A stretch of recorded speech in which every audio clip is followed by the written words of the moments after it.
बेटियों के लिए अनमोल विचार। बेटी को दे संस्कारों का दहेज। हम सभी को अपनी बेटियां बहुत ही प्यारी होती हैं, पर यह भी एक कड़वी सच्चाई है कि वह हम सबकी बेटियों को एक दिन पराए घर यानी ससुराल जाना ही है। इसीलिए अपनी बेटियों को पढ़ाई लिखाई के साथ साथ घर के काम में भी दक्ष करें, ताकि वह अपने ससुराल में कोई काम करने में हिचकिचाहट ना हो।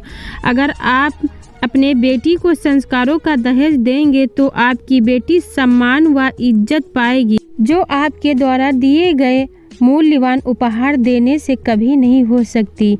अमूल्य संस्कारों से आपकी बेटी उम्र भर खुशियों के साए तले सुख में जीवन व्यतीत कर सकती है। माँ की शिक्षा बेटी का घर बनाने व उजाड़ने में काफ़ी सहायक होती है। संस्कारी शिक्षा। बेटी को ऐसी शिक्षा दें जिससे वह अपने घर ससुराल में एडजस्टमेंट कर सके। ससुराल ही उसका घर है तथा वहाँ के सभी सदस्य उसके अपने हैं। यही बात बेटी को समझाएं, क्योंकि अपनी बेटी के घर के मामले में दखल अंदाजी उसकी सास तो क्या आपके दामाद भी बर्दाश्त नहीं कर पाएंगे। बेटी को समझाएं कि सास तुमसे अधिक अनुभवशाली है, उन्हें दुनियादारी तुमसे अधिक समझ है, वह बड़ी हैं, उनकी इच्छा को ही सम्मान दो। यही तेरा धर्म है कि किसी के हृदय को प्यार, विश्वास, ममता और त्याग से जीता जा सकता है। उन्हें कभी एहसास ना होने दो कि तू उनकी बहू है। बेटी की तरह तन मन धन से उनकी सेवा करो। बेटी को यही कहकर विदा करो। अपने रूप, गुण, सुंदरता पर कभी अभिमान ना करो। हर सास भी एक माँ होती है, उन्हें आदर, सम्मान और प्यार देकर अपना बनाया जा सकता है, ना कि अपेक्षा और अनादर करें। वह बरसों से घर का बोझ उठाती है। सास की इच्छा होती है उसे बहू के आने पर कुछ राहत मिले और वह भी आराम कर सके। इसीलिए बहू के आने पर वह अपने कुछ जिम्मेदारियां बहू को सौंपना चाहती है, जिसे उसे स्वीकार कर लेना चाहिए। नाते, रिश्तेदारों, पड़ोसियों की सास बहुओं में उत्पन्न कलह एक बड़ा कारण है और दूसरों के सामने बुराई करती देखी जाती हैं, और यह सब बातें सुनकर घर में लड़ाई का माहौल बढ़ जाता है और उनके मन में एक दूसरे के लिए प्रतिघृणा के बीज अंकुरित होने लगते हैं।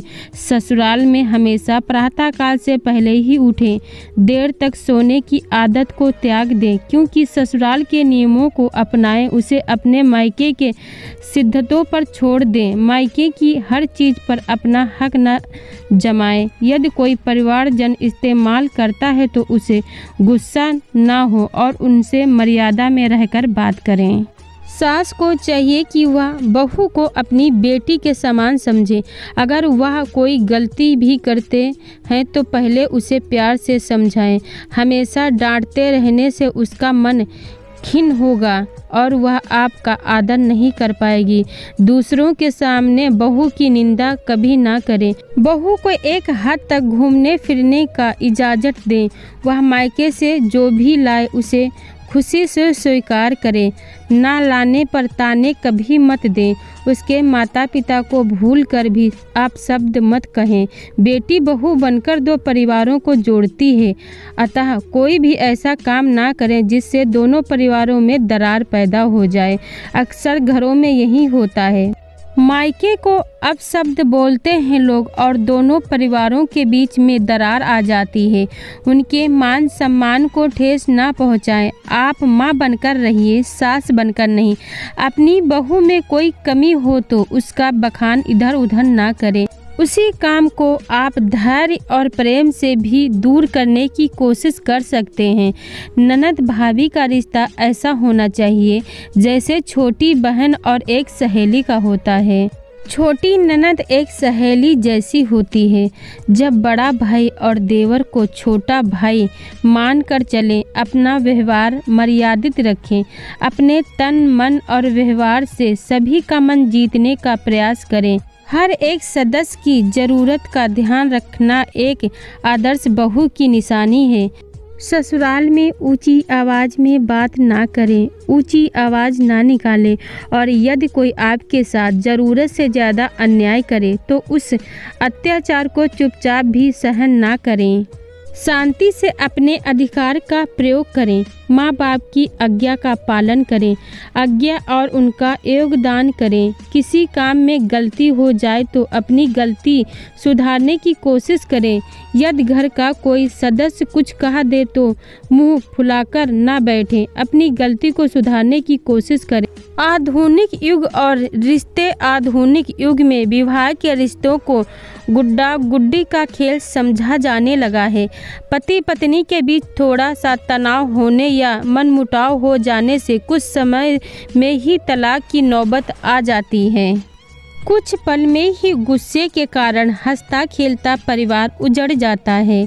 अपने बेटी को संस्कारों का दहेज जरूर दें, क्योंकि यह जिंदगी भर चलेगा। यह कोई किराए का मकान कि आप छोड़कर दूसरा ढूंढ लेंगे। यही एक कड़वी सच्चाई है। माँ, दान दहेज चाहे कम देना, पर संस्कारों का दहेज जरूर देना।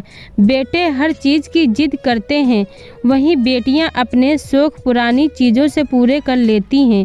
शर्त लगी थी दुनिया की खुशियां को लिख देने की, लोग किताबों में ढूंढते रह गए और मैंने अपनी बेटी का नाम लिख दिया है।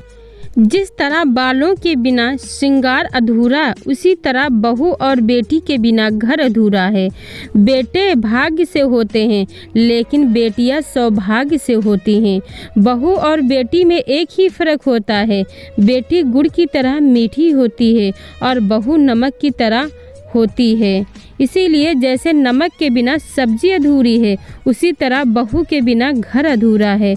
उन घरों में खुद की रहमत बरसती है जिस घर की बहू और बेटियां हंसती रहती हैं। लक्ष्मी का वरदान है बेटियां, सरस्वती का मान है बेटियां, धरती पर भगवान है बेटियां। बेटे अक्सर चले जाते हैं माँ बाप का दिल तोड़कर, बेटियां तो गुजारा कर लेती हैं पुराने कपड़े पहनकर। पापा कहते थे बेटी तू ससुराल में राज करेगी, मुझे क्या मालूम था मेरे मायके वाले भी झूठ बोलेंगे।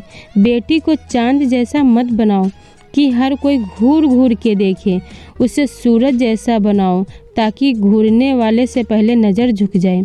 माँ की परछाई और पिता का खिला हुआ गुलाब हो तुम सिर्फ बेटी नहीं, अपने माता पिता की जान ही हो तुम।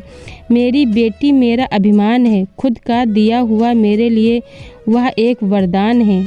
बेटियाँ वहीं पैदा होती हैं जहाँ पर खुदा की रहमत होती है। आजकल बेटियां पढ़ने लिखने में किसी से कम नहीं हैं, पर उन पर दोहरी जिम्मेदारी होती है।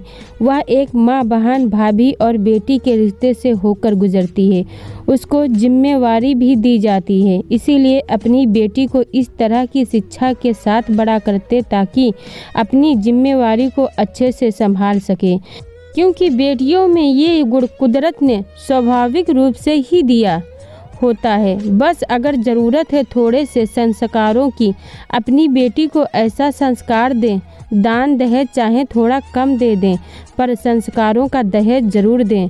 ऐसे संस्कार उसकी ज़िंदगी बना देते हैं। बेटियां हमारा मान ही नहीं, अभिमान भी होती हैं। दोस्तों, छोटी सी कहानी आपको कैसी लगी? कहानी अच्छी लगी हो तो वीडियो को लाइक शेयर करें और चैनल को सब्सक्राइब करें। वीडियो को पूरा देखने के लिए बहुत बहुत धन्यवाद दोस्तों।